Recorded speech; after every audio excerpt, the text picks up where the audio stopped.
So I just had to come on and tell you about this crazy situation that happened at Feminique yesterday or the day before. So this one woman and two men come in, and they were kind of obnoxious to begin with because they're using the word faggot, which I find extremely offensive, and they were just being rude and kind of obnoxious and loud, and I could just tell they weren't going to buy anything, and they were just being annoying. So I was kind of going to ask them to tone down the language or leave anyway, because I just didn't feel like dealing with them. But then it kind of got quiet, so I was like, okay. And they go in the back, and then one of the guys comes out and he starts talking about what's the smallest condom that you have. So I tell him, and he brings it to the back room, and I assume it's just to make fun of the other guy, like saying that he has a small penis and this is the type of condom that he needs.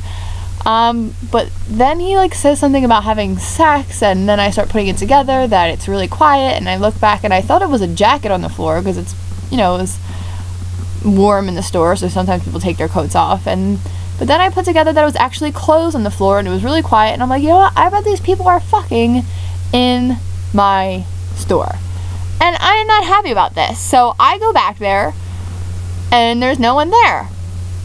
So I'm like, where did these people go? Because there's only one way in and one way out, and it's past me and I didn't see them, so that must mean that they are in my storage closet, my private employee only space.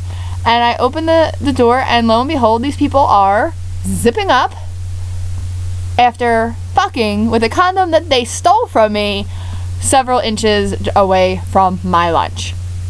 So I am not a happy camper. So expletives are coming out of my mouth, and I throw them out, and I was like, actually, you know what, let me take a picture of you. So I took a picture of them running away, and I posted it on Facebook, which was kind of a ridiculous enough story until somebody private messages me on Facebook and says they recognize them as their girlfriend, except he wasn't the guy she was fucking in my storage closet. So then it adds drama to the whole situation, because now he's trying to press me for what she looks like and confirm her identity, and then I'm like, listen, I'm just trying to embarrass this girl for stealing from me and fucking in my storage closet. I'm not trying to like ruin her life.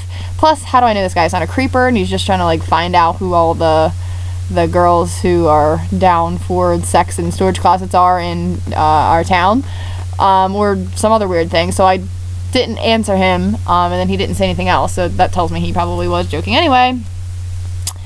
And then Facebook temporarily kicked me off and yelled at me for bullying, which I don't think it's bullying. I kind of look at it as, you know, the way they did in the old days when if you wrote a store a bad check and it bounced, and they would post it on their register so that everybody in town would know that you write bad checks. It's kind of like one of those things. Like, if you steal from me and fuck in my storage closet, I'm going to take a picture of you and I'm going to put it on Facebook. And that's, I don't think that's necessarily a bad thing, but never a dull moment when you are a sexologist, that is for sure.